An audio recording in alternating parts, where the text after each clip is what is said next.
Hi, hello! Kumusta po kayo, aking mga kamangguming? Yung mga nabibigyan ko na ng mga mangguming science na membro na ngayon sa group of mangguming growers in the Philippines. Tsaka doon din sa mga followers ko sa aking page na Mingguming Highlights by Maria Socorro Mudikilio Budyungan. Marami kasi ang mga diyan, mga naninira tungkol dito sa refund for cost of propagation. Yun ang aking specific na i-discuss ngayon. Kasi hindi na ako maano doon sa mag-live video dahil hindi naman kayo nanonood eh. So, ngayon, nag-ano ako talaga, specific lang doon, i-explain ko, ipaliwanag ko para matapos na yung mga haka-haka, yung mga marites dyan, yung sa mga naninira, kina Ma'am Gludes, Penuela at saka ni Sir Ray Buencamino.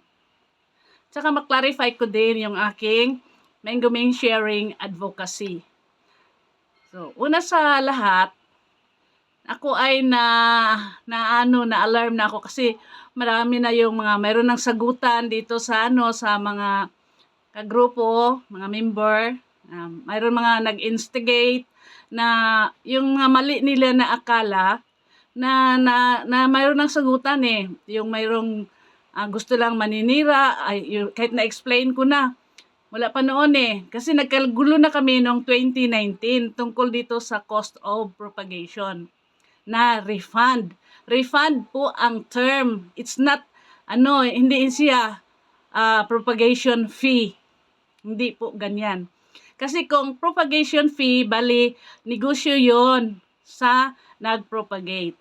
In the case of Mingguming, because it is not for sale, ang advocacy ko po ay gusto ko lang na ipamamahagi yung mga itong variety nito, nakakaiba na biyaya, tinuturing ko na biyaya ng Panginoon. Kaya nasa puso ko, gusto ko na marami yung mga bahay-bahay, yung mga pamilya, na mayroon din silang puno sa kanilang mga bakuran. Hindi ko talaga gusto na pagpipirahan yung Mingguming. Bakit? I don't want this beautiful gift from God to be tainted by greed and corruption. Yun ang pinakaayaw ko. Kaya, ang palagi kong ini-insist that Mingguming is not for sale. Even doon sa aking pag-a-apply, pagpa-register dito sa variety na to, alam na ng government natin at nire-respeto nila yung aking discretion being the Mingguming variety owner, na nirespeto nila kasi nga ang ko talaga ini-insist ko, openly declared na itong Mingguming is not for commercial operation. It should not be taken advantage of by business, yung business people, na yung ang aim nila is to earn income or even livelihood. Hindi po dapat na pagpipirahan ang Mingguming. Kaya ko siya pinamimigay. At first, nag-aano ako dahil paano ko masustain yung hindi talaga siya ma-commercial? Do I have the right na hindi ko siya ipa-commercial? And I found out na nasa akin pala yan. Kung gahaman ako sa pira, ayan, pwede siya talagang mapagpirahan. But because I insist na hindi ito pagpipirahan, mayroon akong say na ang aking intellectual property rights ay gagamitin ko para mag-success yung aking desire na ipamamahagi siya sa buong Pilipinas. Na ang vision ko is sana yung mga gusto magtanim na mahilig sa mangga ay meron silang Mingguming sa kanilang mga bakuran para lang mag-supply ng nutrients, vitamin C nutrients na libre sa kanilang pamilya. At ito ay mamamana sa mga anak, sa mga apo, sa apo, na mag-ano siya sa in the future generation na meron tayong isang variety ng mango na hindi siya binibinta. Kundi makatikim yung mga iba dyan because of the generosity, kindness and generosity of those who were able to acquire a planting material. Kaya, ako, kung hindi ko siya ipamimigay, nandito lang siya sa akin. Dito lang sa Iligan City. Sino lang yung makatanim. At saka, hindi ko na makontrol na mapunta na siya doon sa mga sakim na gusto lang magpipera. Anuhin nila yung, mayroon dyan magplantation, i-export, tapos tiba-tiba sila sa pera. Tapos dito naman sa local natin, ibinta doon sa mga manufacturers of food and drinks, tsaka sa mga dyan, yung mga processed foods. So, marami yung pagkakataon na may mag-abuso, may mag-exploit sa menguming variety, which is per my discernment, hindi po sa akin galing na personal ko lang na akin galing, kundi ito po ay whispers, ito po yung kagustuhan ng Holy Spirit na guidance sa akin. Paano ko ba siya mapanatili na hindi siya talaga mapunta sa bintahan. So, ngayon, marami yung mga naiinggit kasi nga, I never authorize any propagator or any nursery operator or anybody na ang gagawin nila is, ang aim nila is for profit. So, wala akong ino-authorize po. Ngayon, Ma'am Gludes Penuela and Sir Ray Buencamino, sila lang yung pinagkatiwalaan ko na mag-graft ng menguming science at para siya alagaan nila kasi mayroon niyang istorya. Ito po, yan ang nangyari.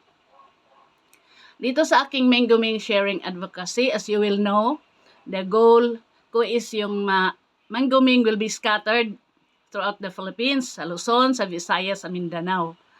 Pero nandito lang ako sa Iligan. Paano ko ba siya ma-scatter? One pa lang yung puno ko ha. Alam niyo na yung istorya ng puno na yan ay binigay sa akin ng aking kaibigan, yung seedling, 2 years old, na 2 feet tall, binigay sa akin. It was a seedling from seed. Bali, siya sa buto ng bunga ng isang Florida Kate na mango. So, I was expecting na yun ang tinatanim ko. So, yun din ang na-expect namin na yun ang pagbunga niya is parang, talaga siya, makuha niya yung Florida Kate na mga characteristics. But as it is, in hindsight, sa ko na lang nalaman na yun pala, caretaker lang ako. Binigay sa akin ng Panginoon kasi ibahin pala niya yung variety na yan na Florida na maging kakaibang quality na mango. So, pinamimigay ko yan dahil sa discernment ko based on yung relationship ko sa Panginoon. Iba-iba naman yung natin sa pag naniniwala tayong lahat sa Panginoon, pero iba-iba po yung level ng ating yung relationship natin, pagtingin natin sa ating pagkatao, ang connection sa Panginoon. So, sa aking mga prayers, na-discern ko na ganyan siya. Mas mabuti na ipamimigay siya. Pero how will I do it na nandito lang man ako sa Iligan? So, nung una, ako na mamamigay na lang ako ng science, ako na lang. Kasi alam niyo naman, sinabi ko na wala akong tulong galing sa government noon. It was ignored. After ko siya napaginis, na-ignored siya. From 2009 ko siya napaginis na worldwide yung kanyang recognition. So, alam yan ng mga agency natin, pero wala man silang action, wala man silang galaw na mag-propagate sa ganitong klase na mango. So, after waiting for how many years? 2009, 10, 11, 12. Noong October 2012, I decided na ako na lang yung mag-offer sa mga tao na gusto magtanim. So ano ako sa Facebook, na nandyan yan sa Facebook, na October 2012 ay nag-post ako ng my first invite. Nag-invite ako sa mga gusto dyan makatanim kasi marami yung humahanga. Ang iba nga hindi makapaniwala, sabi nila Photoshop, mga ganyan yung mga ano ng iba, yung baliscam lang daw yun, mga ganyan yung mga feedback nila. So, hindi talaga, walang naniwala into 2012. Hindi ako nakatanggap ng mga request na tugon doon sa aking invite na gusto niyo magtanim sa inyong bakuran. For bakuran na, for family consumption lang. Mamahagi ako ng science. Pero kayo yung bahala doon sa mag-provide ng rootstock, kayo yung magpa-graft, kayo yung maalaga. So, bali, ang free lang talaga sa akin na maibigay ko considering na ako ay, yung bali, mahirap lang. So, kayo yung mag-shoulder ng shipping fee. So, magpadala kayo sa akin ng 200 kasi by that time, ang package ata, ang minimum sa LBC is 185. So, ako na 200 para mayroon akong magastos doon sa mag-akyat, kahit kulang pa yun. Kung talaga in actual, mas malaki yung nagastos ko kaysa doon sa 200 na nakolekta ko. But anyway, that is my yung bukal sa loob ko na yun talagang gusto ko ang mapag-share lang siya. So, kung butisan na, kung mayaman ako, I will shoulder all the shipping fee, all the, yung mga lahat ng mga gastusin. Pero mahirap man lang ako. That time, meron pa akong inaalagaan na husband ko na nakabedridden. So, yan ang invite ko mula noon. Na science lang ang pinamimigay ko just for the opportunity na yung mga offspring ng mango ming is magkalat siya sa buong Pilipinas para marami yung makatikim ng mga pamilya. Ang ko lang, dapat yung makatikim, yung makatanim, ay mayroon ding, magandang puso na willing sila magbibigay din ng mga science doon din sa mga tao na willing magbibigay. Tapos, ang bibigyan nila, yun ding, mayroon ding willingness to share. Ganyan lang. So, hindi siya talaga intensyon na ipamahagi siya para mayroong livelihood, makatulong sa pamilya, para kung magbunga, marami ma-harvest, so makagbinta. Hindi po ganoon yung aking intention, kaya specific ko talaga na sinabihan na bawal magpipera dito sa Mingoming. So ngayon, 2012, ako, walang nag-respond. Pagka 2013, it's so happy na yung husband ko ay na stroke, February 2013. So, hindi ko na hindi ko na nag-follow up ako na kasi yung attention ko doon sa husband ko na siya, because of that stroke, na opera yung kanyang brain, ni-remove yung blood clotting, and after that, na lost niya yung kanyang motor and sensory faculties. So, naging bedridden siya, complete bedridden, na wala na siyang mga sense, so wala nang motor, hindi na makafunction yung kanyang body. But he is alive, hindi siya coma. Pero hindi lang siya makapagsalita, hindi makagalaw, hindi siguro makakita kasi nga lahat ng senses niya. So nag-care sa kanya is 3 persons, may nurse, may 2 caregivers. Tapos nag-hire pa ako ng physical therapist para talaga siya ma-recuperate, pero sa talaga is it was destined na we will be helping him sa yung mga recuperating expenses niya is ko talaga yon na 4 years akong pinaghihirap para lang siya sana maka-recover, pero hindi na. In 2017, wala na siya. So ngayon, despite that, mayroon pa talaga yung desire ko na mamimigay. So, noong pagka 2016, ako ni-revive ko pagka April 2016 na gusto ko, kasi by that time din, in 2014, because siguro sa stress doon sa pag-alaga, yung paghanap ng mga financial resources para ma-support ko sa aking husband, nagkaano din ako, nagka-colon cancer. So, sickly na ako, na-opera ako 2014, 2015, ganyan.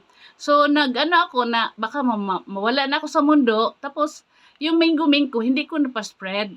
Gusto ko sana na hindi siya aalis lang ba na nandito lang. Gusto ko yung bali yung kanyang mga offspring nagkalat din. So, ayan, nag-issue ako ng another invite. At mayroon this time, mayroon nang nag-respond. So, nag-start ang aking batch 1 in October 2016. Yun ang batch 1 ko.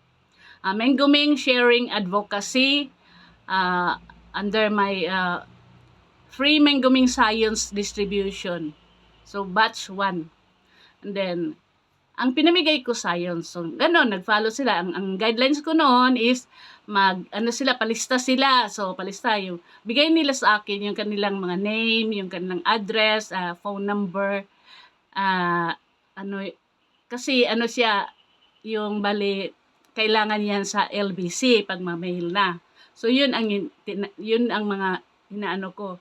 But that time, specific ako na bigyan ko ng 1 in 4 chances. Bali, yung mga requesters noon is, tig-4 lang yung pinadala ko. Kasi, maliit pa, isa pa lang yung puno ko, tapos maliit pa siya, yung mga branches niya maliit pa. So, nag-aano ko doon sa mga science na pwede ma-harvest. So, depende lang sa ma-harvest. So, kaya, nag-start talaga siya na 50-50, 26, tapos 50, ganun lang yung mga batches ko noon.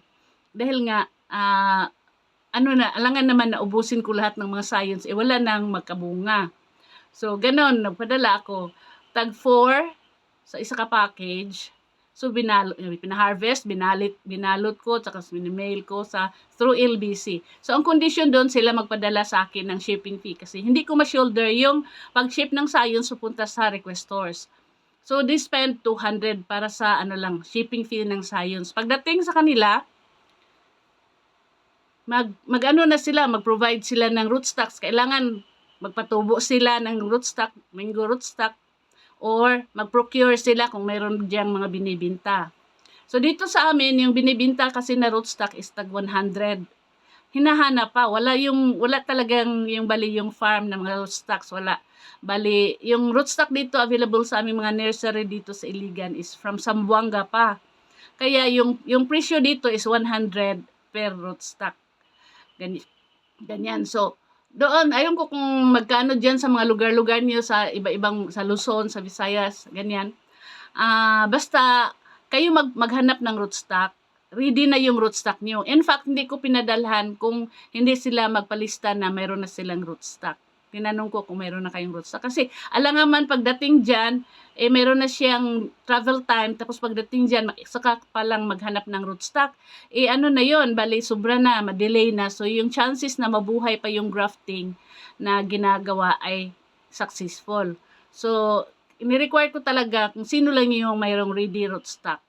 Ayan, so pagdating dyan, kailangan sila ang maghanap ng grafter kung hindi sila marunong mag-graft. Kung yung marunong, okay lang, graft nyo kaagad. Pero kung hindi marunong, maghanap kayo. So, gagastos pa kayo doon yung paghanap ng grafter nyo.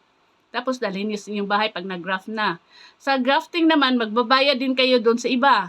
Unless na doon mo sana, kahit yung iba, encourage ko sila na doon kayo magpag-graft sa inyong, yung bali sa Department of Agriculture, yung nasa malapit sa inyo, accessible sa inyo. Meron man silang mga technician, yung sa Bureau of Plant Industry, sa City Agriculture Office, sa Municipal Agriculture Office, sa Provincial Agriculture Office. Mayroon man yan talagang sa kanilang table of organization, na sa kanilang hiring, mayroon talaga silang technician. So, mayroon talaga dyan na marunong na mag-graft. Kaya lang, gagastos din kayo papunta doon kung saan silang yung kanilang mga offices. Tapos, hindi pa natin maiwasan na sa 'di ba tayo ugali natin na pag tayo ay nagpapasalamat, pa-snack man lang kasi yung iba pinipilit nila na bigyan ng kunting tip or kaya ganyan mga halaga tapos ayaw talaga tanggapin ng mga technician. Sabi, "Ma'am, bayad na po kami daily yung ano na meron na kaming ano monthly yung mga ano namin ganyan." So ayaw nila na sila ma-report na nagtanggap ng pera. So hindi talaga tanggapin yung ibigay mo na para sa kanilang serbisyo. Pero minsan pinipilit pa rin ng iba, inilagay sa bulsa para pang snacks mo yan, mga ganyan-ganyan. So, gagastos kayo doon pag-graft. And then, after mag-graft, dalhin mo na sa inyong bahay, ikaw ang responsable na mag-alaga. Ay, alam niyo, hirap ng mag-alaga ng grafted. Hindi basta-basta nag-graft. Kahit expert yung grafter, pag hindi mo inalagaan ng maayos, hindi po yan mag-success.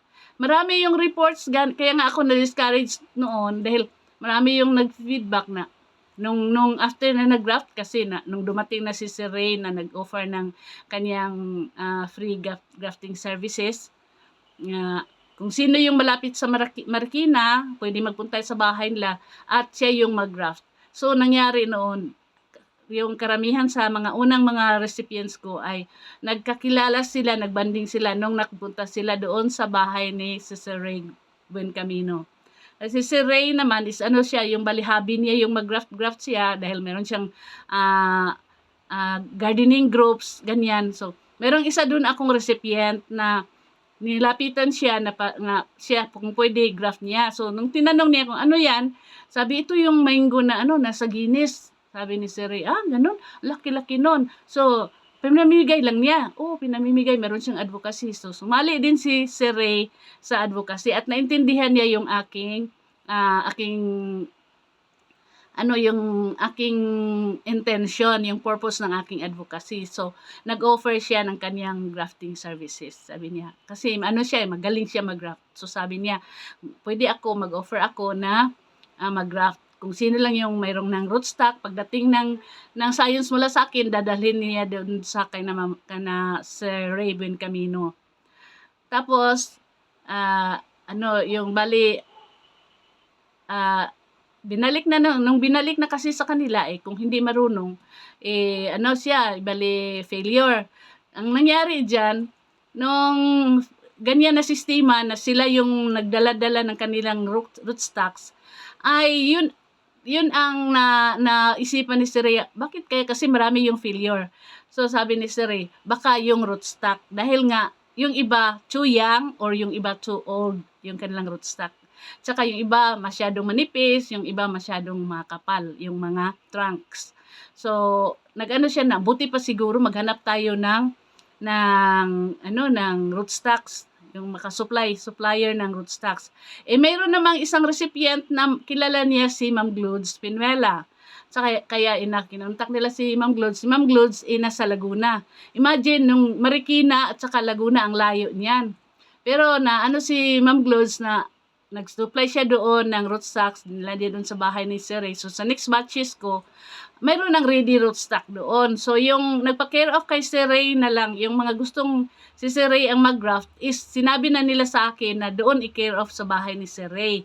Hindi na doon directly sa requestors, yung address nila sa mga packages. So, ganyan yung nangyari.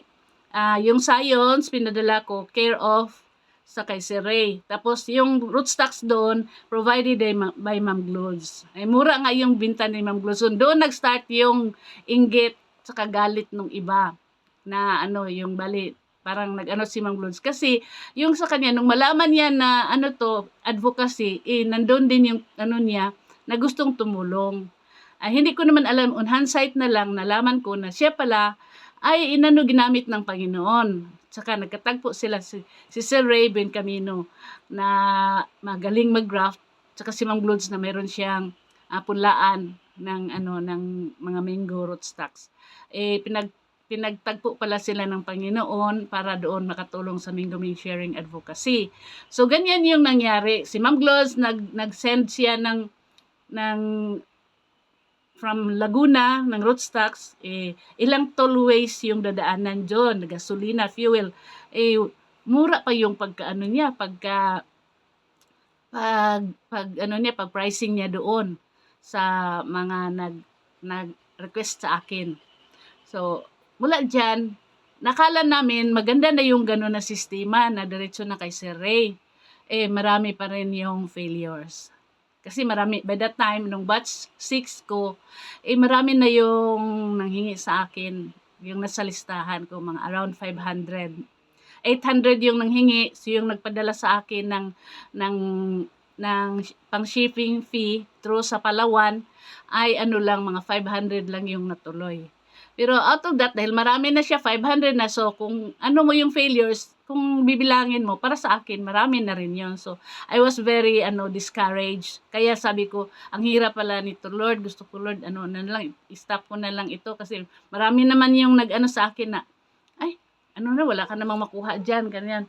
Tapos, that time, sakitin ako. Meron na akong tapos nag-ano pa rin ako, ako lang lahat ng gumagawa dito, yung mga gumawa na naglista, nagawa ng mga label, mga ganyan, nagsulat sa LBC stickers, ganyan, kahit masakitin ako. Ganyan. So, marami yung nag-discourage sa akin na wag na ituloy. So, naano din ako dahil nga, yan, marami namang failure. So, sabi ko, Lord, yung, bali, hinto na lang ako sa pag-distribute kung sino na lang yung manghingi sa akin dito sa local. Ngayon, naman, narinig ng Panginoon, answered prayers. Yan pala, lahat ay kagustuhan niya lahat. Niya lahat lahat ng nangyari sa Mingguming. Ang dami niyang mga miracles. Kung natin na. Kung sa ako lang, hindi ko yun magawa. But because nga, nasa niya yun, in accordance with His purpose, with His plan, ay nagawa ko dahil nga, pinadalhan niya na ako ng mga tao na tumulong sa akin. So, yan. So, nag-ano sila, Ma'am Glutz, nung marami yung mga failures, kaya nag-usap sila ni Sir Ray, paano ko matulungan. So, nag-ano sila nag-suggest sila sa akin na sila na lang daw mag-graft. Nag-offer ng kanilang services free, ha. Sila na lang daw yung mag-graft. Tapos, ang science ay padala ko na diretso sa Laguna.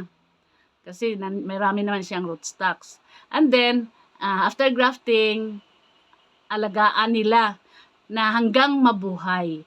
3 to 4 months, pag buhay na talaga yon, siguradong buhay na, saka lang ipadala doon sa mga requestors. Kasi hindi man siya for sale, so hindi siya ma-avail ng kahit sino-sino lang.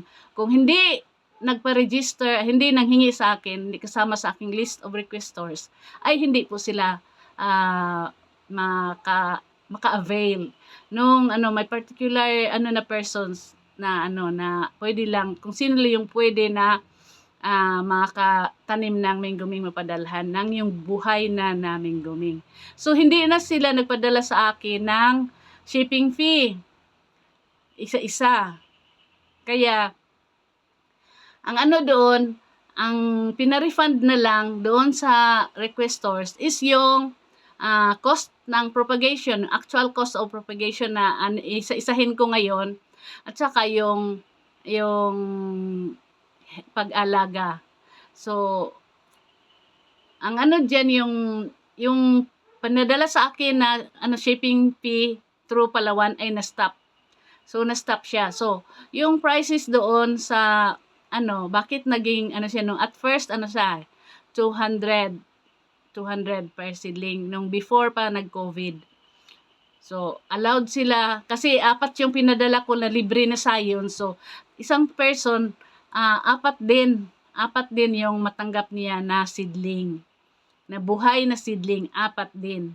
But, kailangan mag-refund siya doon sa cost of propagation. Yung bali yung gasto sana niya, kung siya yung nag-propagate himself, kung bali ang science ay pinadala ko sa kanya diretso, ang gastos doon is i-refund niya doon kina Ma'am Glutz. Actually, nakasave yung tao. Dahil nga, di ba, inano ko sa iyo yun, yung cost ng rootstock, tapos yung pagbayad mo ng grafting, tapos yung pag-alaga mo. Sobrang-sobra pa yan sa mga pamasahe mo pa. Sobra pa yan, nagastos mo sa 300 per seedling na buhay na. Kasi sa noon is 200. After sa COVID, nag-increase man tayo lahat ng mga prices. So, nag-increase na yung mga gastos ng mga gamot, mga ganyan. So, na siya, naging 300 per seedling. Yan kung single rootstock, Tapos kung double rootstock naman, kasi considering na yung double rootstock is kailangan magdagdag ka ng additional rootstock tsaka additional time sa paggawa. So, ano siya, balilin, longer yung pag-alaga sa kanya. So, ayan, naging 400 per double rootstock. Ganon yung inano nila in 2021. Mula ng batch 8 in 2021, ganun na yung singil namin doon sa pag-refund. Of course, hindi po yan kasama yung shipping fee. This time, shipping fee na, delivery fee na from Laguna to your address sa requestors. So, hindi nila ma-shoulder. Alangan naman na, nag-offer na nga ng free services si Ma'am Glodes. Consultant yan. So, malaki yung kaniyang time niya. Is precious yung kaniyang, dahil consultant siya. Hindi niya inaano yung, tapatis, yung mga, pag-grafting ni Sir Ray, hindi po yan bayad. So, ayan, mula noon, batch 8 in 2021. Ano na tayo ngayon? Batch 20. Hindi yan nag-increase kahit nung sabi ko kung Ma'am Gloves na-increase tayo, mahal na masyado ngayon. Gusto ko kay Ma'am Gloves na, Ma'am Gloves kasi i-increase na lang natin kung sobra. Sabi niya, hindi mo na Tita Bibs, lalong masyadong burden na yun sa mga requestors. Even yung cost ng packing, yung boxing, ay yun, gastos ni Ma'am Gloves yun. Ang gasto ko lang is yung yung bali ang role ko lang is namimigay ako. Ay may situate na yung science is available doon kina Ma'am Gloves. Pagdating doon sila na yung bahala doon sa grafting. Ulan or init, kailangan nila mag-graft kaagad. Kahit na madilim. Ibali sa yung madaling araw hanggang sa madilim. Basta maano nila yung mga science sa mag-graft nila.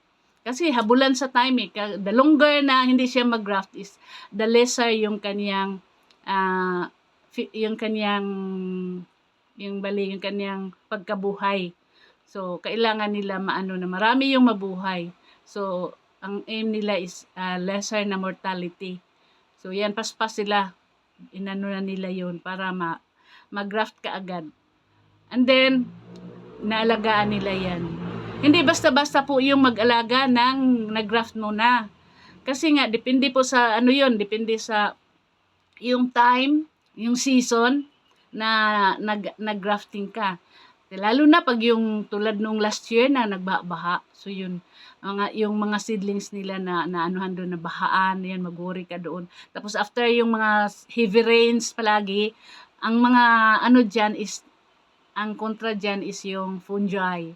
Nang matagal yung mga dahon niya na nababad sa tubig, yun makakause ng fungi. So, yun ang doon sa pag-alaga. So, araw-araw titingnan mo na walang mga pisti na nakaano sa kanya.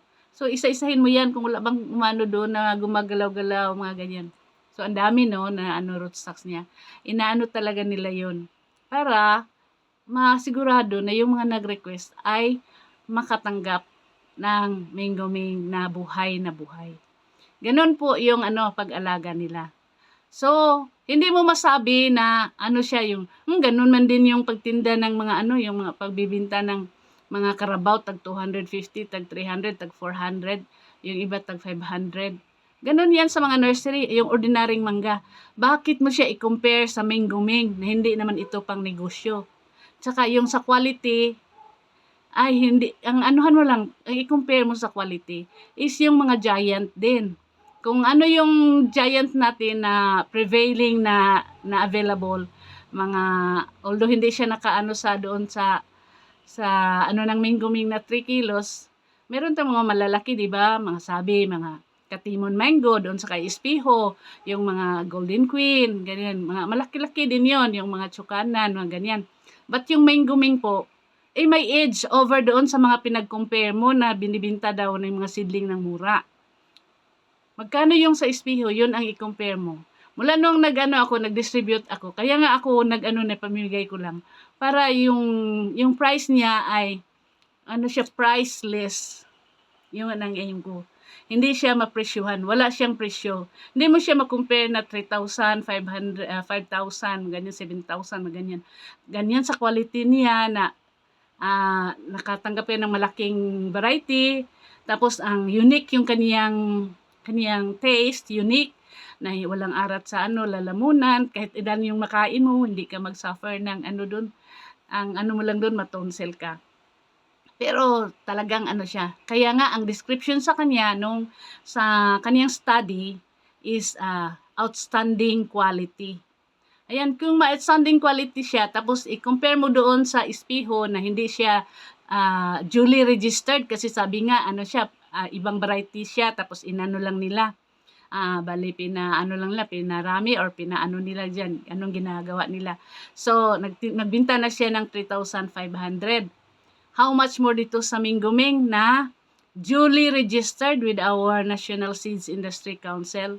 And then meron pa siyang isang age na nagbigay sa atin ng recognition na the heaviest mango in the world. Hindi siya the heaviest mango in the Philippines, kundi the heaviest mango in the world. From 2009 hanggang na-break yung record niya in 2021. Kasi mayroong naka-harvest na isang doon, farmer, mango farmer talaga sila. Ang pagkakaiba doon sa yung heaviest na ngayon na holder, mango farmer sila at nag-aim talaga sila na ilang i-break nila yung record ng Philippines. Kaya kung ano-ano yung ginagawa nila dyan, kasi nga gusto nila yung kanilang product ng kanilang province ay magkaroon ng yung bali recognition para lalago yung kanilang mango industry doon sa lugar na yon sa Cambodia.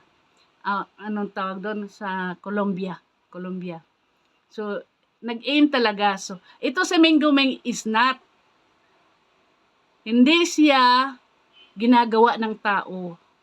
Bigay siya ng Panginoon. So, natural yung pagkano niya. Isang seedling from a Florida kit na hindi namana yung kanyang Florida kit na characteristics lahat. Kundi, nag-iba siya at pinaghanda pa siya ng pagganda ba. Yung mga panalangin natin na gusto malaki, ayan, binigay ng Panginoon na malaki yan. Tapos yung gusto natin na masarap, ayan, binigay ng Panginoon ng masarap. So, compared mo doon sa kanila na talagang ini-aim nila yung maka-break nila na ang record ng Philippines. At saka yung mango nila is hindi siya mukhang mango. More or less a very big apple. Kasi nga, meron siyang parang cheek. Para kung maraming ang nag-comment noon na hindi man yan mango, para man yang dalawa daw embryo, kasi dalawa parang may pisngi siya. Yun ang variety nila doon. Na ang kulay pa is maroon. Hindi siya green. So maroon yung kulay. So yun ang ng naka-break sa Mingoming. But inastudihan man yan ng Guinness, so talaga yun nila yun. Bali responsibility ng Guinness yun. Kaya, sa akin naman, yung pagka-break niya, sa record niya, it's yung bali, no worries, bali. Kasi nga, naniwala ko na, ang pagpaginis sa Mingoming is ng Panginoon. Pamamaraan ng Panginoon, para ito ay mapamahagi ko na maayos. Bali, wala yung, kasi kung biglan, wala yung Guinness, at tapos namigay ako, walang maniwala, mga ganyan. So, tulad ng mga nagsabi na mga GMO, ganyan, mga Photoshop, mga ganyan, wala yun. At least wala yun. Madali yun i-refute dahil nga it was certified by the Guinness. So, to gain attention. So, nung nag-gain ng attention ng mga gusto magtanim, ayan, it's time na iba na naman yung sa record. Maka-receive ng record na yun na heaviest mango. Kaya mayroon siya doon sa Colombia na na-break siya. But so far as the Philippines is concerned, it remains na nasa history na from 2009 to 2020 2020 na siya, although yung kanyang Guinness is 2021 na publish. Kasi nag-study pa man sila. It was harvested yung sa kanila in mga July 2020. But yung ng Guinness, yung bali publication ng Guinness na mayroon ng bagong world record is April 2021.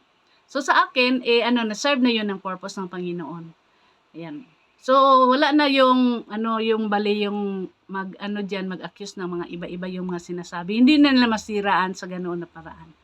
Ang na lang ngayon, ang problema na lang ngayon, yung mga tao na naninira sa tumulong, yung pinadala sa akin ng Panginoon na tumulong para tuloy-tuloy itong Minguming Sharing Advocacy ko. Kaya ako napilitan ngayon na magawa ng ganitong video para malaman nyo na hindi po kayo niloloko. Mayroon dyan nagkwenta na how many seedlings na daw yung na pamigay. Multiply nila sa yung 300 or 400 kung double rootstock na refund of cost of propagation. Tiba-tiba na daw, naging milyonarya na daw si Ma'am Glodes. Dahil yun, kinakwenta niya, multiply niya 300 times how many seedlings na estimate niya. So, kung 1,000 na yung na-deliver is 1 million na, milyonarya na daw si Ma'am Glodes. Kumikita na daw si Ma'am Glodes. Ito yung i-clarify ko po na hindi po kumikita si Ma'am Glodes. In fact, mas marami siyang na abono kaysa akin. Marami yung kanyang financially, parang siya yung nagfi-finance doon sa Minguming Sharing Advocacy. Dahil lahat sa kanya yung gastos ng yung bali sa administration, bali yung wala po siyang, hindi po, kaya nga pina-term ko is refund dahil hindi siya gumastos para kumita. Wala siyang kita dyan. Paano nangyari yung 300 to 400? Ganito po yan. Nung kami na ipa-refund, meron akong post dito sa Facebook na how much kaya yung sisingilin ng isang propagator kung yung science ay libre. Kasi nga, yung science man ang pinaka-difficult na hanapin ng isang propagator. Hindi po kayo basta-basta maka-avail ng newly registered na mga seeds, mga seedling, mga plant materials kung hindi kayo magbabayad ng royalty fee doon sa variety owner. Yun po ang totoo.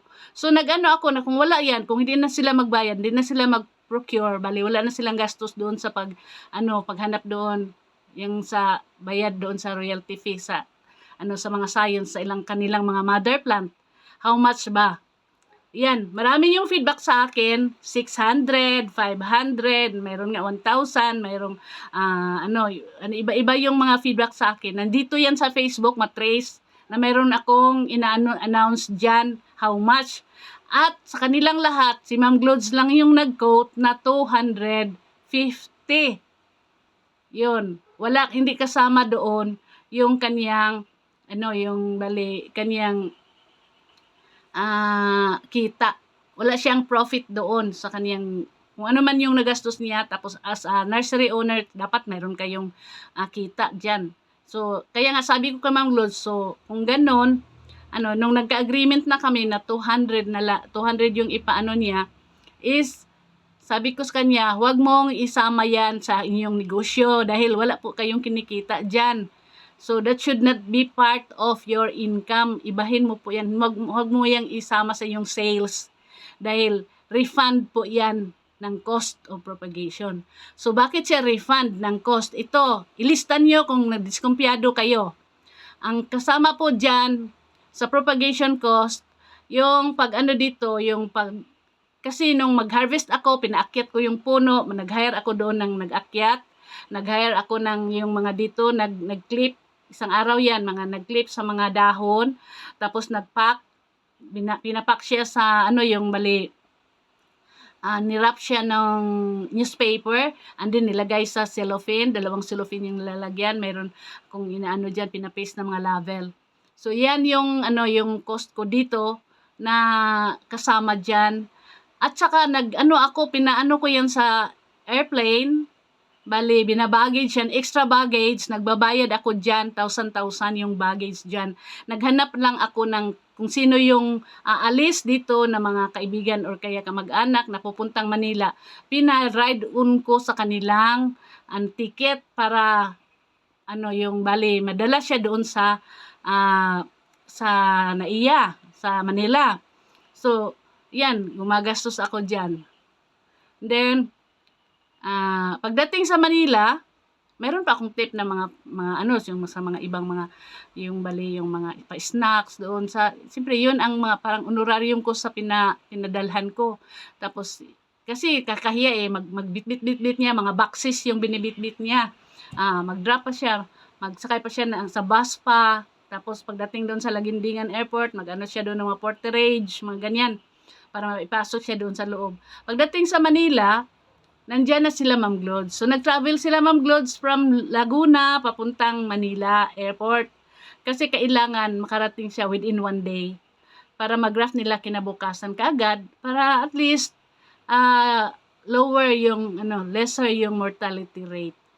Yan po ang nangyari diyan. So, kasama na diyan yung yung pag transport from the Scions na nandito sa aking puno tapos papunta doon sa Laguna. Kasama yan dyan. And then, pagdating dyan, graph na nila Ma'am Glows, syempre, kailangan rootstocks, diba? So, yung cost ng rootstock, hindi naman pwede yung rootstock na ilibre mo dahil ilang buwan yan inaalagaan. More than 8 months ata bago maging siya considered as yung graftable na siya na rootstock. Dahil nga itong mangguming kailangan niya yung mga matataba kasi yung kanyang mga stems dito, yung kanyang mga stems ng kanyang mga yung mga branches niya, yung mga scions, mas mataba kaysa ordinaryong mangga. So, matataba. Kailangan talaga yung kaniyang rootstock, matataba na rin yung mga, yung trunk niya para sila magka-match. So, it's 8 months to 1 year na inalagaan yung mga rootstocks dyan. Kung mag-alaga ka ng rootstock, hindi po, tinanim mo lang yan sa, nagsidling ka lang, tapos tinanim mo sa bags, wala na. Kailangan mo po yan inaalagaan kung mayroon siyang mga piste or mga fungi or mga insekto, kailangan meron kayong ina-spray diyan para talaga siya pagdating ng mga 1 year is nandyan pa siya, buhay pa yung mga rootstock na yan. So mayroon yang cost. So ayan, kailangan hindi pwede libre yan, di ba? So babayad ng rootstock. And then yung sa pag-alaga dyan, nag-graft na siya, yun nga, sabi ko, mayroon mga tauhan dyan na nag-inspection talaga sa mga plants, araw-araw. Kaya, mayroon dyan kung kailan siya, mag-watering, yan. So, water utilities, nandyan, may share siya dyan sa water utilities. Tapos yung sahod sa mga tao, tsaka yung cost ng mga spray na mga chemicals, na mga parang insecticide, pesticide, fungicide, yan. Nandyan yan. Tapos, fertilizers. Dahil nga, alam mo, matagal yun, 4 months. So, kailangan, mataba pa yung kanyang lupa na nandyan sa bag, nung i-deliver na siya, by the time i-deliver siya doon sa mga requestors. So, ganun po. So, that will involve money. So, kung hindi mo yan ipa-refund, saan naman kukuha sila Ma'am Glods? Alangan naman, palagi na lang siyang gagastos Kung milyonarya siya na talaga sobra-sobra yung kanyang pera, pwede niya libre yun lahat. But, since, man yan, hindi man si Ma'am Glods ganyan kayaman na siya pang mag-shoulder nung dapat kayo ang mag-shoulder dahil yun nga ang agreement natin, nanghingi kayo ang bahala doon sa propagation, ako available sa akin yung science, magkaroon na kayo ng mingguming. So ganyan po, kailangan refund. Bakit ipa-refund? Dahil gusto natin na magtuloy-tuloy ang ating advocacy. So, tuloy-tuloy yung padala ko ng science. So, tuloy-tuloy yung gastos. Kung hindi nila inyo i-refund, ano ang gagamitin ni Ma'am Glods para sa next time na magdarating na yung next na batch ng science para maging available naman sa future na mga requestors. Ganun po yan. Kaya sinabihan ko si Ma'am Glods na huwag mo yang isama sa sales dahil alam ko na kulang yan. Yung refund dyan. Kung tingnan mo talaga, is kulang yan. Yung mga sino dito, yung mga nursery operator, i-refute niyo yung sinabi ko. Kumikita ba si Ma'am Glods dyan? Tapos gusto nyo, nagkwenta kayo dyan. Mayroon dyan mga nagsabi, ay, advocacy, pero mayroon palang bayad. Ito po, clarify ko. Advocacy ko po is ano lang, para available yung Mingguming na maikalat siya sa iba-ibang parte ng Pilipinas. Kaya yung science, hindi ko pinagdamot, pinamimigay ko sa gusto na magtanim. So, science pinamimigay ko, kayo ang dapat mag-shoulder doon sa conversion from being a science into a seedling na pwede nyo nang itanim. Kung kayo nga ang mag-graft dyan, hindi pa sigurado kasi based on feedbacks nung sa mga earlier ko, mga hanggang batch 6 ko na, na mga distribution, marami doon failures, nanghingi pa ulit. Yun, napag-graft na ha, marami nang report sa akin na mga ma'am, na thank you ma'am, mayroon nang lumabas na mga green, mga ganyan, mga, mayroon nang tumubo na mga green sa dulo, mga ganyan. Ang saya-saya, yung emoji is yung laughing. After 1 week, nagpadalo ma'am, hu. Ang emoji is yung crying. Dahil nga na sayang, yung kanilang pagod, yung kanilang pera, sayang yung lahat. Dahil yung mga tumubo na sana na mga suloy, nag-die back. Diba sayang yun? So, buti ngayon na mayroong nag-offer ng kanilang service na free. Bakit nyo sisiraan? Bakit nyo pagdududahan na naging milyonaryo na dyan lang, dahil lang dyan sa mga refund nyo na 300? Gusto nyo, magbili kayo, kung mayroon kayong pera, ang bibilhin nyo yung katimon kay may presyo man yun, 3,500. Pat hindi siya Mingguming. Kasi yung Mingguming po, wala po siyang presyo. Hindi po siya mapresyuhan. Meron nga dito yung nangyari dito sa nabigyan ko noon. Namunga na, tapos laki-laki din. Yung meron man silang mga doon sa kanilang, yung mga agri-agri, aqua fair, mga ganyan. Tapos yung mga kailangan lang exhibits, mga exhibits na products. Ngayon, napag-initan yung sa Mingguming na malalaki, na timing man na may bunga, gusto bibilhin. Dahil gusto nila i-display doon sa kanilang booth. Sabi yung family friend na binigyan ko is ay hindi man yan binibinta. Kasi lang yan, pinamimigay. Tikim lang sa gusto, makatikim. But hindi siya pwede ibinta. Nagalit doon sa, namin, sa friend namin na, bakit nyo hindi ibinta yan? Ganyan.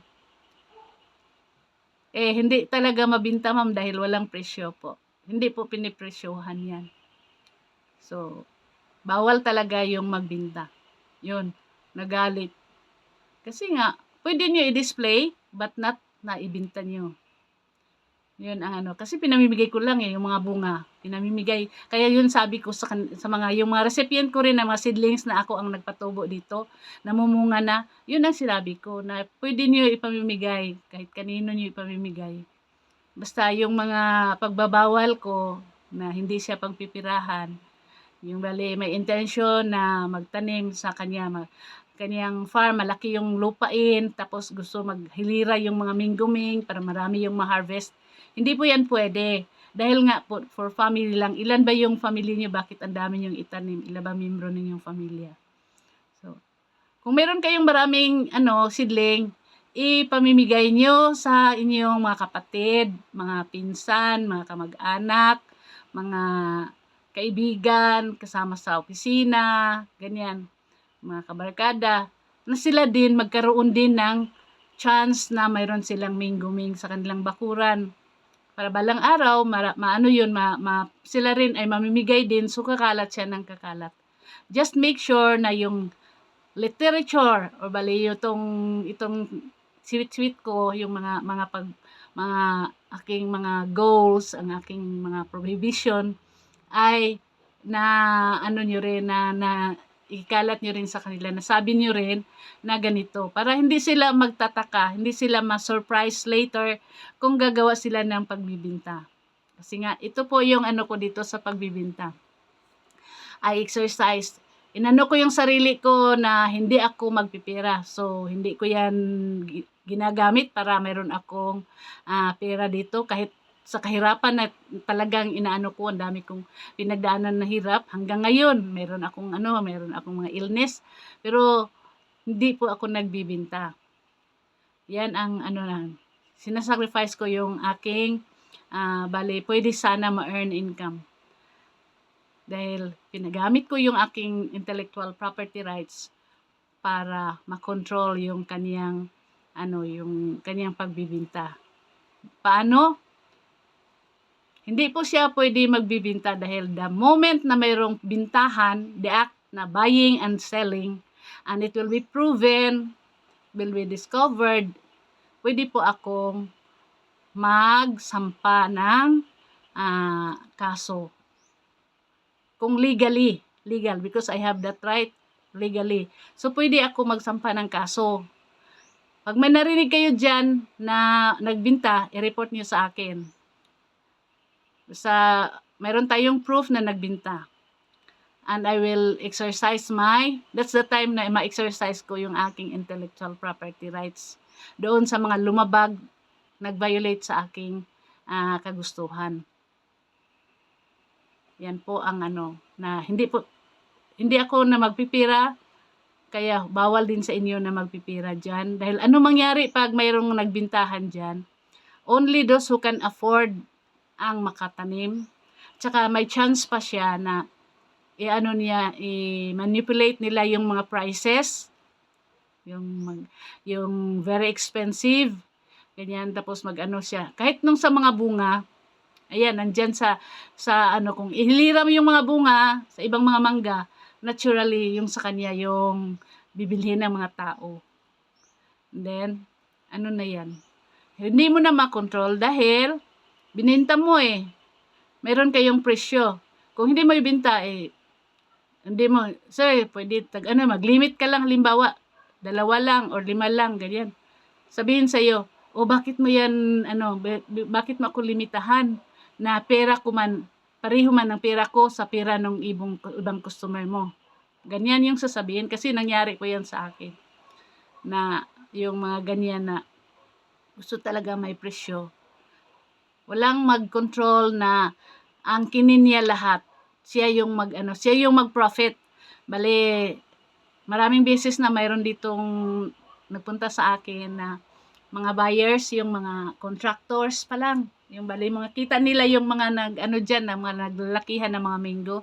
Ang dami na yung sa amin na bibilhin. Siyempre, dami yung mabili nila, dami yung kita nila. So, yun po ang pinakaayaw ko na mayroong magsamantala sa kanya. Biyaya ng Panginoon na sana marami yung makatanggap, maka-avail. So, because of greediness and corruption, yan. Yan.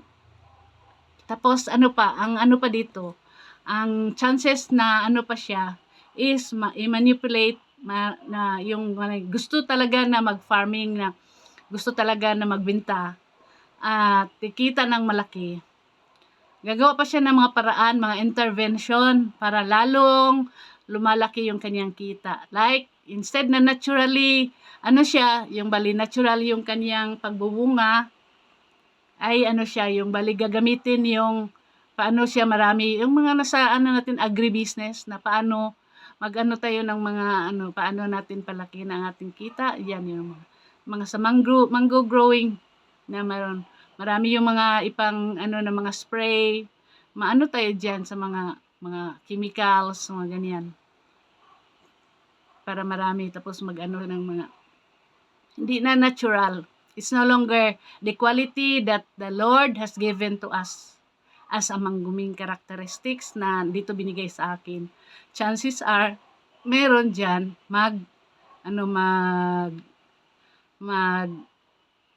mag-exploit for bigger profit. Even dito sa kung mag-selling siya, palakihan ng presyo. So, kaya hindi ko yan pinipresyuhan. So, ngayon, tanong niya sa akin, okay ba sa amin na kami, sa aming pamimigay, kasi science man lang yung gusto ko pamigay niyo, pero kung gusto niyo tumulong doon sa mga bibigyan niyo na hindi sila marunong, halimbawa mag-grafting or kaya paano mag-alaga, tapos gusto niyo na tulungan sila, pwede kayo Pag kayo sa iyo tala, yung gastos nyo, pwede nyo ipa-refund. Pa-refund din. But not to exceed doon sa inano ni Ma'am Glods na 300. And kailangan nagpaalam kayo sa akin na ganyan, mayroon kayong binigyan. Kasi nga, ang ano ko dito is, pamimigay nyo, pero kailangan yung binibigyan nyo ay ipadala nyo sa akin yung mga pangalan, address, and ano yung bali contact number. Kasi bakit po? Dahil kailangan i-member natin sila sa group of mango growers in the Philippines. Kailangan yan maging friend ko sa Facebook para ma-member sa sa ating grupo. Bakit po yung grupo natin? Kasi yun po ang bali monitoring ko sa lahat ng mga nagkaroon ng mengumeng. Bakit po? Dahil pag meron kayong mengumeng, meron kayong kiniklaim na ito ay mengumeng, tapos hindi po kayo matrace na galing sa akin yung inyong mengumeng. Bali, yung mga directly nabigyan ko, tapos yung mga nakatanggap ng nabigyan ko, o kaya nakatanggap ng nabigyan, mga ganyan, down the line, pag hindi yan matrace sa akin, illegally acquired po yan. Illegally acquired. So, pagdating ng panahon na na ako dito sa aking, yung bali na talaga siya bali strict na doon sa aking advocacy, sa aking, yung aking, in place na yung aking, doon sa intellectual, pag-exercise ko ng aking intellectual property rights, po dyan, yun po ang pwede kong makasuhan. Ipa-investigate, and then, pwede siya pagsampahan ng kasuhan siya. Yung mga illegal na procurement ng mengumeng. Kasi nobody is selling mengumeng. Dapat, being a member of the group of mengumeng growers, kayo po ang isa sa supporta na inasahan ko sa inyo. Kayo po ang maging eyes and ears and mouth to protect our mengumeng sharing advocacy para ma-attain natin ang ating goal and vision, mission and vision. Na tuloy-tuloy siya. And then, kayo ang maging hands and feet na heart na mamimigay para siya mapakalat. Yun po ang inasahan ko sa inyo. Kaya kailangan ko yung suporta niyo. Hindi po, kung mo nakatanggap na kayo ng mengumeng at naitanin niyo na is na kayo baliw outside na kayo sa advocacy. Hindi po, dahil po dito sa ating group nandyan po ang ginagamit ko na aking basihan sa aking registry of duly acknowledged mengumeng recipients. So kailangan yung mga nabigyan nyo, do not forget to tell them na kailangan ma-member sila dahil useless lang yung mengumeng na natanim nila, although makakain sila, mga ganyan, pero they could not engage in selling, hindi rin, kasama din sila dyan dahil pwede din silang makasuhan kung hindi matrace na galing talaga sa aking advocacy na distributed siya through selling, through sharing, but not through selling. Meron po tayong yung buy and sell natin, yung mga anti-fencing law. So, yung buyer and seller are equally liable. Ganyan po. So, kailangan yung mga namimigay na tapos nakalimutan nyo, ko na yan, lagi ko na yung sinasabi sa mga video ko. Ewan ko lang, ang problema kasi, hindi kayo nanonood ng aking mga video. So, baka darating ang araw na mayroon tayong problema later. Kaya as much as possible, gusto kong iwasan yan. Na mayroon tayong gulo later. Kailangan kayo updated.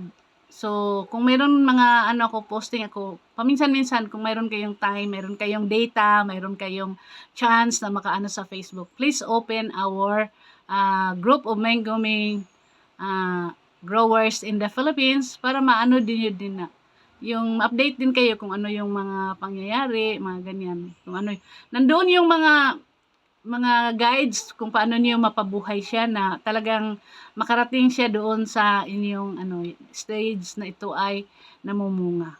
Dahil nga ang yung mga nasa video ko, mga sinasabi ko yung mga advices, mga tips, mga guides, nandyan po. Kaya lang hindi man niyo pinanonood. So baka katulad kayo dito sa mga naninira na walang basihan. Kaya nga ako napilitan na mag-ano na talaga ako ngayon para maklarify na ito, certain topic tungkol lang sa cause of propagation. Ulitin ko, si Ma'am Glods Pinuela and Sir Raven Camino, sila yung pinadala sa akin ng Panginoon para matuloy-tuloy itong aking Mengomeng Sharing Advocacy. Hindi po sila kumikita dyan. Yung sa yung pag-deliver, yung bumibili ng mga cartons na yung makapal, tapos yung mga heavy duty na mga packaging tapes. Yan, lahat ng mga materials dyan sa pagbalot. Personal pa si Ma'am Glods na nagbalot dyan dahil sinisiguro talaga niya na hindi madaling masasabog yung mga plant doon sa ilalim pag nag-ship na during transportation. Siya yung personal na nag-asikaso dyan. Lahat ng pagod dyan sa kanya na. So, wala siyang kita dyan. Nag-propose ako dyan na mag-hire ng mga para lang doon sa pag-packing. Nag-ano siya sa akin. Wag na, Tita Bibs, kasi ayoko malagdagan yung burden nila kasi nga yun nga sa hinihiling na refund for cost of propagation is naghirap na nga yung iba. Totoo, yun siguro sa mga may pera is wala lang sa inyo yung 300. Pero yung sa walang pera is napakalaking bagay na po yun, yung 300. So, kaya lang, hindi natin maiwasan kung kayo ang mag-personal na mag-graft, mas malaki pa dyan yung magastos nyo. Ganyan po. 4 months na pag-alaga. It involves a lot of cost doon sa mga pesticides, fungicides, fertilizers, insecticides, tapos yan. Yun ang i-refund nyo. Bakit mag-refund? Para meron silang magastos para sa next batch of science na ipadala ko. Hindi po nila kita yan. So, yan ang gusto ko i-explain. Tapos, kaya huwag kayong mainggit kina Ma'am Glods. Marami kasi nainggit kina Ma'am Glods at Sir Ray kasi sila lang pwede mag-propagate. Yung mga nabigyan ko, di ba, propagation yung dissemination, distribution yung goal natin. So, ang obliged lang kayo, dapat pag 2 years na yung plant niyo, mag-start na kayo na mag-pruning. So, yung mga obligation niyo dyan, dapat kung mag-pruning kayo, yung mga dulo doon, huwag niyong i-prune, masayang lang yung sa dulo. Kailangan meron kayong recipient doon. So, before kayo mag-pruning, di ba 2 years, mag-start na kayo mag-pruning. So, mga 1 year pa lang, hanap na kayo prospects na pwede tatanggap. So, mag-advise kayo sa kanila na magtanim kayo ng mag-procure na kayo. Either magtanim kayo ng seedlings, ng rootstock, and then, para by the time na mag-harvest kayo, meron kayong recipient. So, yung paghanap niyo ng prospect, yan ang inyong tulong sa advocacy na mag-explain kayo yung mga sinabi ko, i-explain niyo sa kanila kung willing sila tutulong, gusto sila mag-join sa ating advocacy, mamimigay din sila, ganun din. Gampan nila na yung commitment na pinaano ko sa inyo, that's the time na yun sila ang tatanggap. Pag yung alam niyo na hindi naman pala sincere, huwag niyo nang bigyan. So, ganyan. So, kung mayroon kayong extra na mga science dyan, i-announce nyo din sa ating group na mag-harvest na ako ng mga science. Time of pruning na. So, yung available yung mga science ko. I-timing nyo, basta itong yung pwede na nyo yung science mag-graft is when yung kaniyang dulo na instead na yung mura pa yung dahon, naging dark green na siya. Naging dark green, at saka mayroon na siyang ang dulo niya, mayroon ng parang bukol na mukhang bukol na parang sisibol. Yun po, hindi na po niyo i-harvest kung nakabukad na po yung naka-open na po yung kaniyang nasa dulo. Yung bukol niya naging plant, naging leaf na maliliit. Hindi na po pwede yan. Kailangan yung bubukol pa lang, yun ang pwede niyo harvestin. So, huwag kayong mag-harvest na ang mga dulo niyo ay yung kulay, yung mga yellow, light green, or kaya parang pinkish or brownish, yung mga maliliit ang mga dahon niya, mura pa. Huwag niyo i-harvest. Kunin niyo muna yung science. So, hintayin niyo na maging graftable siya para pwede niyo na pag-graft. Nagtataka nga ako, ang dami, ilang taon na yung mga unang mga recipients. Kunti lang yung nag-feedback sa akin na mayroon silang mga nabigyan na. Pamimigay niyo po sa inyong mga kapatid, sa inyong mga pinsan, yan sa kamag-anak, and then sa inyong mga kabarkada, kapitbahay, yan sa inyong community. Basta huwag kalimutan lang na i-relay din nyo na bawal ang magpipira. Dahil nga, yun ang posible na ano sila, liable sila pag nag-violate sa aking intellectual property rights. Ito po yung yung nasa law. Anyone who violates doon sa aking aking intellectual property rights, po siya, punishable po siya. Either kulong, number 1, kulong na not less than 3 years, but not to exceed 6 years. Yun po. And then, refund, bali, kung mayroon na kayong na earn na income doon sa mga nabinta nyo, meron pong percentage na ibigay sa akin. Babayan nyo sa akin. Kasi yun sana yung royalty fee ko. So, and then, mayroon pa kayong penalty na not less than 100,000. So, yan po ang ng pag mag-violate sa akin. I don't know kung enough na ba yan, but sa ating batas po, kung gagamitin natin ang batas doon sa yung nursery operation, hindi po basta-basta na magkaroon kayo ng pinagbibenta na mga mangguming seedling. Dahil nga po, mayroon po dyan sa batas na kasama pa din ang another penalty nyo. Pwede kayong masira, yung kakancel yung inyong yung permit sa operation na inyong plant nursery. Pwede po yon. Pwede ako nga mag-complain dyan na you are engaging in fraudulent na nagbibinta kayo ng mangguming na hindi naman pala kayo nag-follow sa rule ng plant operation. Dahil sa nursery operation po, nakalagay po doon na yung kung magbibinta kayo, mag-propagate kayo ng marami, magbibinta kayo, kailangan po yung inyong mother plant na ginawa niyong ibibinta ay procured from the Bureau of Plant Industry.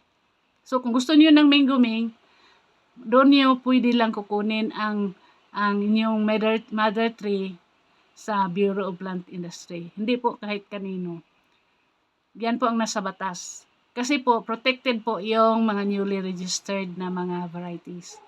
So, doon kayo kukuha. Kasi po, hindi po yan basta-basta. Pag nagkuha kayo ng mother trees, matagal pa yan bago kayo makabinta. Dahil nga, from the moment na itanim nyo yung binili sa BPI, monitored po yan ng mga BPI people na mayroong tag na ginagawa doon sa mga ginawa niyo mga propagate niya. Halimbawa, na siya, nag-wait kayo ng 2 years, tapos kinuha niyo yung mga science doon, nag-pruning kayo, tapos inano niyo ng bagong rootstock.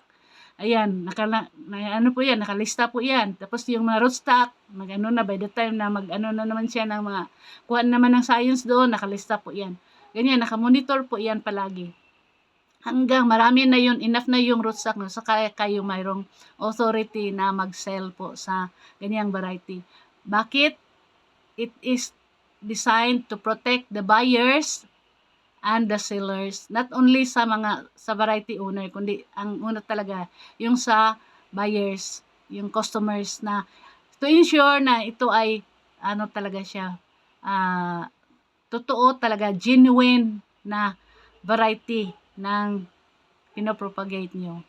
Pag hindi niya nakuha, hindi niya na-register sa BIA, sa Bureau of Plant Industry, ay pwede po pag nag-conduct na inspection, tapos report kayo, conduct na inspection, ayan, na kayo. You will face the legal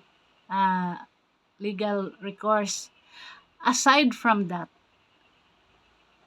na madali lang naman gagawin dahil kung mayroon ngang activity ng buying and selling is mahalata na kaagad dahil nga hindi ina-allow yung selling. Karamihan sa nahuli ngayon na yung mga report sa akin dahil nakarinig sila na mayroong mga selling na online or actual.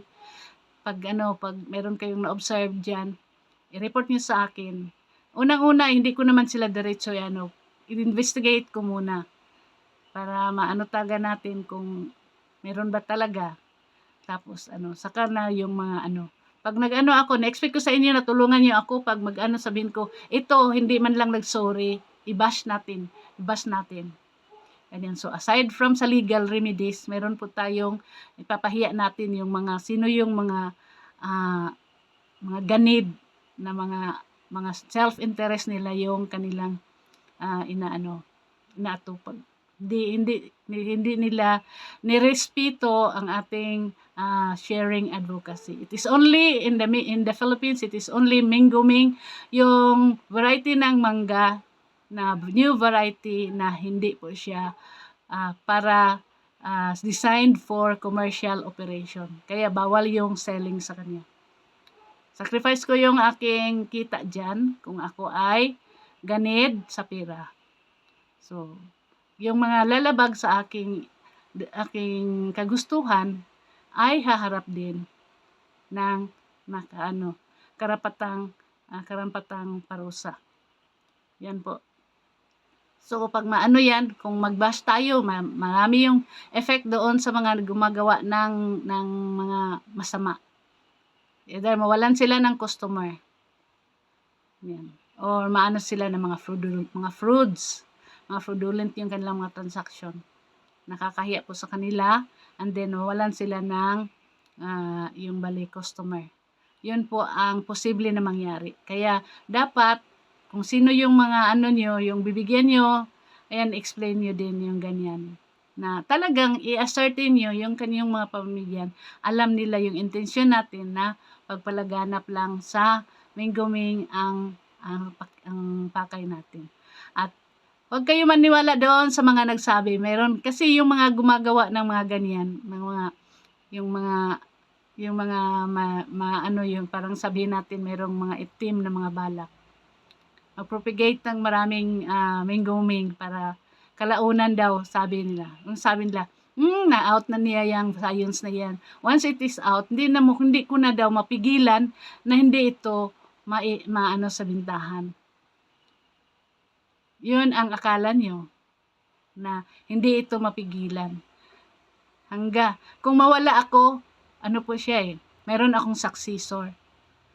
So, yung mga anak ko, exercise din nila yung right ko, yung intellectual property rights ko. So, wag niyo yung kung mawala na ako is, pwede na kayo magbinta. Hindi po. Kasi nga po, yung aking sa Mingoming sharing advocacy ko po ay tuloy-tuloy siya dapat dahil yun ang kagustuhan ng Panginoon. So, hindi lang yan, kasi yung commitment niyo hindi lang sa akin, sa advocacy. The advocacy was intended para doon sa pagsunod sa kagustuhan ng Panginoon. So, hindi lang ako ang inanuhan nyo, kundi mayroon kayong nilabag doon na masamang not pleasing to the eyes of the Lord. Yung pag mag-exploit kayo sa Mingoming. So, huwag kayong aasa na yan, na kayo, kasi din yan, mawala din yan. Hintay pa kayo ng maraming taon sa kanyo maanuhan yung aking intellectual property rights. Kasi kahit mawala ako, meron pong mga successors ng interest. Mayroon sila yung mana nila yung karapatan ko na intellectual property rights na yan ang yung discernment ko is nirespeto nila. Yan po. So, I hope maliwanag na sa inyo. Unang-una, yung cost of propagation, wag niyong anuhan si Ma'am Glods na meron silang kita. Dahil yung 300 na yan is yun na ang refund. Inaano na po yan, kinikwenta na po yan. Napakamaliit na po yan. Kung i-compare nyo kung kayo yung mag-propagate na hindi pa siguro na masuccessful kayo. Unless na kung talaga kayo, grafter talaga kayo, propagator kayo, siguro mas successful kayo.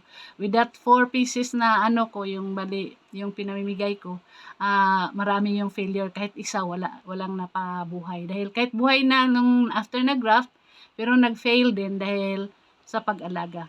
So, 4 months po yung inaalagaan ni Ma'am Glods. binawi lang po yung gastos diyan. Tinulungan na nga mag-graft, tapos yung gastos sa ano, yung pagpaalaga is ano pa niyo na accuse pa niyo si Ma'am Lourdes na ano kumita siya. Na instead siya naman ang financer, totoo talaga kasi siya yung may gastos kaysa akin. Lahat ng mga administrative cost sa kanya yun lahat. Dahil ano siya, yung bali, sabi niya sa akin, wag na Tita Babes dahil tulong ko na yun sa advocacy as my thanksgiving to the Lord for all the blessings that I received dito sa aking livelihood. Ganyan.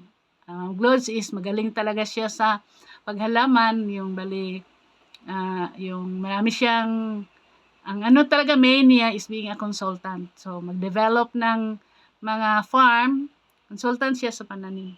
Mag-rehab ng mga farm, yung rehab ng mga fruit trees, ganyan. So, yung mga pananim niya sa kanyang nursery is yun, ginawa lang niya yun, meron siyang mga pananim dahil yung mga clients niya ay din, hindi na mahirapan maghanap kung ano yung gusto nilang itanim, mayroon ng ready na supply ng mga pananim na gusto. So yan, mayroon siyang nursery. But ang main talaga niya nakita is yung mismong consultancy.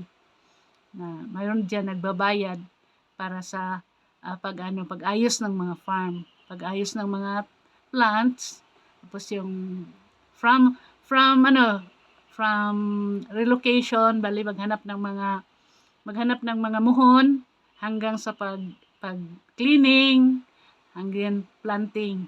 Advice siya kung ano yung mas maganda sa isang location, maganda na itanim, yan. Yun ang niya, main livelihood. But yung dito sa Mingguming, hindi po niya yan pinagpirahan. Kahit kaibigan niya, kung mga customer niya, kung sa kanya, sabi niya, palista kayo sa Mingguming Sharing Advocacy. Maraming pira, marami yung mga mayaman dyan. Akala nila, nandyan yung mga seedling, marami silang pira, pwede nila bilhin. But pinagsabihan ni Ma'am Lourdes, hindi po siya for sale. Kailangan niyo po mag-visit the Mingguming Highlights. Nandyan po sa page ni Ma'am Maria Socorro na mayroon siyang Mingguming Sharing Advocacy. So yung mga Mingguming seedlings na nandyan sa kaniyang nursery ay hindi po yan pinagbibinta. So, yung mga nagsabi, akala nila pupunta lang sila doon sa kay Ma'am Lourdes, hindi po pwede na diretso kayo doon. Hindi rin kayo makadala dahil nga kailangan nyo, kung magpunta kayo doon at gusto niyo na Mingguming, kailangan kasama kayo sa list na pinadala ko ka Ma'am Lourdes kung sino lang yung nanghingi sa akin. So, dalawang point, yung clarification sa cost of propagation, and then yung kailangan nyo na talaga na ma-register kayo sa group of Mingguming growers. Ang ko ngayon. So, para masama doon sa registry. So, yung mga tao na nagpasama sa request, nakatanggap, pero hindi nagpadala ng mga photo with sa plant, diba requirement ko yun, para maano ni Ma'am Lourdes.